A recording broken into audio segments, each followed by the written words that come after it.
Hi friends, today topic ధనుర్మాసం పవిత్ర ఆచారాలు. ధనుర్మాసం పవిత్ర ఆచారాలు గురించి క్లుప్తంగా తెలుసుకుందాం. అందరికీ నమస్కారం. ధనుర్మాసం వచ్చేసింది. మన చుట్టూ వాతావరణమంతా ఒక ప్రత్యేకమైన అందంతో, భక్తితో నిండిపోయింది కదా! మన చుట్టూ వాతావరణం అంతా ప్రత్యేకమైన అందంతో, భక్తితో నిండిపోయింది. మరి ఈ నెలలో మనం పాటించే కొన్ని సంప్రదాయాల వెనుక ఉన్న అసలు అర్థమేంటో ఈరోజు మనం తెలుసుకుందాం. ఈ ఆచారాల వెనుక ఉన్న ఆంతర్యమేమిటో ఇప్పుడు చూద్దాం. ఎప్పుడైనా ఈ నెలలో ఇంటి ముంగిట ఎందుకింత శోభ? ఈ నెలలో ఇంటి ముంగిట ఎందుకింత గమనించారా? ఈ నెలలో మన ఇళ్ల ముందు ఎందుకంత కలగా, శోభాయమానంగా మన ఇళ్ల ముందు ఎందుకంత కళగా ఉంటుంది? ఉంటుందో? ఇది కేవలం అలంకారమేనా? లేకపోతే దీని వెనుక ఏదైనా లోతైన పరమార్థం దాగి ఉందా? ఆ ఆంతర్యమేంటో ఇప్పుడు తెలుసుకుందాం. పదండి. సరే, ముందుగా మనం ధనుర్మాసం ఒక పరిచయం. ధనుర్మాసం ఒక పరిచయం. పవిత్ర సంప్రదాయాల ఉద్దేశం. పవిత్ర సంప్రదాయాల ఉద్దేశం గురించి తెలుసుకుందాం. ధనుర్మాసం అంటే ఏంటో చూద్దాం. ఈ నెలలో మనం చేసే ప్రతి చిన్న పని, ప్రతి ఆచారం మనలో పవిత్రతను, భక్తిని, ఇంకా శ్రేయస్సును పెంచడానికి ఎలా ఉపయోగపడతాయో తెలుసుకుందాం. మన మొదటి ఇంటి పవిత్రత, లక్ష్మీ నివాసం. ఇంటి పవిత్రత, లక్ష్మీ నివాసం. దైవత్వాన్ని స్వాగతించడం. దైవత్వాన్ని స్వాగతించడం. అంశం ఇంటి పవిత్రత అంటే ఇంటిని కేవలం శుభ్రం చేయడమే కాదు, దైవం కొలువుండే పవిత్రమైన స్థలంగా ఎలా మార్చుకుంటామో ఇప్పుడు చూద్దాం. ఇంటి ముందు భాగాన్ని ఆవు పేడతో అంటే గోమయంతో కళ్ళాపి జల్లడం అనేది మొదటి మెట్టు. గోమయంతో కల్లాపు చల్లడం వల్ల అనారోగ్యకారకమైన కారకాలైన క్రిములు నశిస్తాయి. గోమయంతో కల్లాపు చల్లడం వల్ల అనారోగ్యకారణమైన క్రిములు నశిస్తాయి. ఇప్పుడిక్కడ ఒక ఆసక్తికరమైన విషయమేంటంటే, ఇది కేవలం ఒక నమ్మకం మాత్రమే కాదు, దీని వెనుక సైన్స్ కూడా ఉంది. ఆవుపేడ క్రిమినాశినిగా పనిచేసి అనారోగ్యకారక క్రిములను నాశనం చేస్తుంది. అంటే దీనివల్ల మన ఇంటి ముందు భౌతికంగా, ఆధ్యాత్మికంగా కూడా శుద్ధి అవుతుందన్నమాట. గోమయంతో శుద్ధి చేశాక పవిత్ర స్వాగతం. గోమయంతో కల్లాపు చల్లి ఆవు పేడతో శుద్ధి చేయడం. ఆ తర్వాత రంగవల్లులు, లక్ష్మీ నివాసం స్థానాలకి తీర్చిదిద్దడం, ముగ్గులు వేయడం, గొబ్బెమ్మలు పెట్టడం, లక్ష్మీ స్వరూపాలను ఉంచడం. గొబ్బెమ్మలు, అలంకరణ, పూలు, పసుపు, కుంకుమలతో అలంకరించడం. పవిత్ర స్వాగతం. గోమయంతో కల్లాపు చల్లటం, రంగవల్లులు, ముగ్గులు వేయడం, గొబ్బెమ్మలు పెట్టడం, అలంకరణలు చేయడం. ఆ పవిత్రమైన స్థలంలో అందమైన రంగురంగుల ముగ్గులు పెడతాం. వాటి మధ్యలో గొబ్బెమ్మలను ఉంచి పూలు, పసుపు, కుంకుమలతో అలంకరిస్తాం. ఈ 4 దశలు కలిస్తేనే మన ఇంటి ముంగిట లక్ష్మీదేవికి స్వాగతం పలికే పవిత్ర నిలయంగా మారుతుంది. అంటే ఇక్కడ మనం గుర్తుంచుకోవాల్సిన ముఖ్య విషయమేంటంటే, మనం పెట్టే ముగ్గులు, గొబ్బెమ్మలు కేవలం అలంకరణ వస్తువులు కావు. అవి సాక్షాత్తు ఐశ్వర్యాన్నిచ్చే లక్ష్మీదేవి యొక్క భౌతిక రూపాలుగా భావిస్తారు. అందుకే వాటికి అంత ప్రాముఖ్యత, అంత పవిత్రత. సరే, ఇప్పటిదాకా ఇంటి భక్తినాదాలు, దైవ స్వరూపాలు, ధ్వని ద్వారా భక్తిని పంచడం. అలంకారం గురించి చూసాం. ఇప్పుడు శబ్దరూపంలో భక్తి ఎలా ఉంటుందో చూద్దాం. అంటే ఈ నెలలో భక్తి అనేది కేవలం వ్యక్తిగతం కాకుండా ఒక సామూహిక అనుభవంగా ఎలా మారుతుందో తెలుసుకుందాం. హరిదాసులు ఇంటింటికి తిరుగుతూ నామ సంకీర్తనలు చేస్తారు. హరిదాసులు ఇంటింటికి తిరుగుతూ నామ సంకీర్తనలు చేస్తారు. భగవదారాధనను మరువరాదని గుర్తు చేసేలా హరిదాసులు పాడే భక్తి గీతాలు. నామ సంకీర్తనలు పాడుతూ ఉంటారు కదా.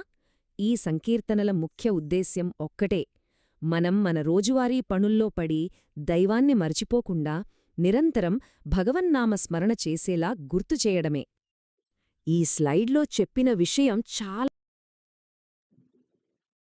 ఈ స్లైడ్లో చెప్పిన విషయం, ఇంటికి వచ్చే హరిదాసులను గౌరవించడం కూడా సాక్షాత్తు భగవంతుడిని ఆరాధించడం లాంటిదే. మన ఇంటికి వచ్చే హరిదాసుల్ని మనం ఎంతో భక్తితో ఆరాధించడం వల్ల గౌరవించి కూడా సాక్షాత్తు భగవంతుణ్ణి ఆరాధించినట్లుగా సమానం. అద్భుతంగా ఉంది. మన ఇంటి ముందుకు వచ్చి భగవంతుడి పేర్ని మనకు వినిపించే హరిదాసులను గౌరవించడమంటే అది సాక్షాత్తు ఆ భగవంతుడిని ఆరాధించడంతో సమానమట. ఎంత గొప్ప భావన కదా. హరిదాసులలాగే జంగమ దేవరాలు వాయించే జంగం దేవరాలు శంఖాలను వాయించే సాక్షాత్తు భగవత్ స్వరూపంగా భావిస్తాడు. మరో దైవస్వరూపం మన ముందుకు వస్తోంది. అదే జంగమదేవరలు వాయించే శంఖం. ఈ శంఖాన్ని సాక్షాత్తు భగవంతుడి స్వరూపంగానే భావిస్తారు.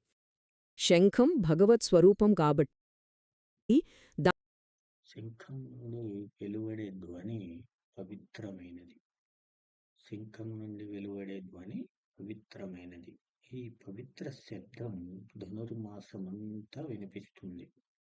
పవిత్ర శబ్దం ధనుర్మాసమంతా వినిపిస్తుంది. అంటే నెలంతా వినిపిస్తుంది. దాని నుంచి వచ్చే నాదం కూడా అత్యంత పవిత్రమైనదిగా నమ్ముతారు. ఆ శబ్దం మన చుట్టూ ఉన్న వాతావరణాన్ని శుద్ధి చేస్తుందని ఒక నమ్మకం. మరి ఆ పవిత్ర శబ్దాన్ని ధనుర్మాసమంతా మనకు వినిపించే జంగమదేవరులు ఎంతో గౌరవించదగలువారు. సరే, ఇప్పుడు ప్రకృతిలో దైవత్వం, జంతువులలో పవిత్ర ఉనికి. ప్రకృతితో దైవత్వం, జంతువులలో గంగిరెద్దులు, ఎద్దులలో పవిత్ర ఉనికి. మనుషుల నుండి ప్రకృతి వైపు మన దృష్టిని సారిద్దాం. ధనుర్మాసంలో ప్రకృతిలో ఉన్న దైవత్వాన్ని ఎలా గుర్తిస్తారో చూద్దాం. ముఖ్యంగా గింగిరెద్దుని ఎలా గౌరవిస్తారో తెలుసుకుందాం. గంగిరెద్దును ఎందుకు గంగిరెద్దు ప్రాముఖ్యత, దాని గిట్టలలో లక్ష్మీదేవి నివసిస్తుంది. దాని గిట్టల కాళ్ళలో లక్ష్మీదేవి నివసిస్తుంది. దాని స్పర్శ ఆ ప్రదేశాన్ని పవిత్రం చేస్తుంది. దాని గిట్టల స్పర్శ ఆ ప్రదేశాన్ని పవిత్రం చేస్తుంది. ఇది ధర్మస్వరూపం. దాని నృత్యం ఆనందాన్ని పంచుతుంది. గంగిరెద్దు యొక్క నృత్యం ఆనందాన్ని పంచుతుంది. ఇంతలా గౌరవిస్తారు ఎందుకంటే ధర్మానికి ప్రతిరూపమైన ఆ వృషభం గిట్టలలో సాక్షాత్తు లక్ష్మీదేవి కొలువై ఉంటుందని ఒక ప్రగాఢమైన విశ్వాసం. దాని గిట్టలు తాకిన నేల పవిత్రమవుతుందంటారు. అందుకే గంగిరెద్దును అందంగా అలంకరించి ఇంటి ముందుకు తీసుకొచ్చి దాంతో నాట్యం చేయించి అందరూ ఆనందిస్తారు. ఇక ఈ వాక్యం ఆనందం కూడా లక్ష్మీ స్వరూపమే. మనం సంతోషంగా ఉండడం కూడా లక్ష్మీ స్వరూపమే. రండి, ఎంత అద్భుతంగా ఉందో. ఆనందం కూడా లక్ష్మీ స్వరూపమే. అంటే ఆ గంగిరెద్దు నాట్యాన్ని చూసి మనం పొందే ఆనందం కూడా ఒక రకమైన ఐశ్వర్యమే అన్నమాట. సంతోషం ఎక్కడుంటే అక్కడ లక్ష్మి ఉంటుంది. ఇప్పటిదాకా మనం చూసిన ఆచారాలన్నీ పవిత్రత, ఆనందాల సారం, సంపూర్ణ శ్రేయస్సు కోసం. ఈ పవిత్రతలు మనం ఆనందంగా ఉండడం, ఇవన్నీ సంపూర్ణ శ్రేయస్సు. మన శ్రేయస్సు సంపూర్ణంగా ఉండడం కోసం మాత్రమే. వీటికవే విడిగా ఉన్నట్టు అనిపించినా అవన్నీ ఒకదానితో ఒకటి ముడిపడి ఉన్నాయి. ఇవన్నీ కలిసి మన సంపూర్ణ శ్రేయస్సు కోసం ఏర్పడిన ఒక అద్భుతమైన వ్యవస్థ. చివరిగా మనం గ్రహించాల్సిన విషయం, ప్రతి ఆచారం పవిత్రత, ఆనందం మరియు ఆధ్యాత్మిక శ్రేయస్సును పెంపొందించడానికి కలిసి పనిచేస్తుంది. ప్రతి ఆచారం పవిత్రత, ఆనందం మరియు ఆధ్యాత్మిక శ్రేయస్సును పెంపొందించడానికి కలిసి పనిచేస్తుంది. ఏమిటంటే, ఇంటి ముందు కళ్ళాపి జల్లడం దగ్గర్నుంచి హరిదాసుల పాట వినడం వరకు ప్రతి ఆచారం ఒకదానికొకటి సంబంధం కలిగి ఉంది. ఇవన్నీ కలిసి మనలో పవిత్రతను, ఆనందాన్ని నింపి మనకు ఆధ్యాత్మిక శ్రేయస్సును అందిస్తాయి. ముగింపుగా ఒక ఈ ప్రాచీన ఆచారాలు మన శ్రేయస్సును ఎలా ప్రభావితం చేస్తాయి? ఈ ప్రాచీన ఆచారాలు మన శ్రేయస్సును ఎలా ప్రభావితం చేస్తాయి అసలు? ప్రశ్న మనలో మెదులుతుంది. వేల సంవత్సరాల నాటి ఈ ప్రాచీన ఆచారాలు మన ఈ ఆధునిక జీవితంలో మన శ్రేయస్సును, మన మానసిక ప్రశాంతతను నేటికీ ఎలా ప్రభావితం చేస్తున్నాయి?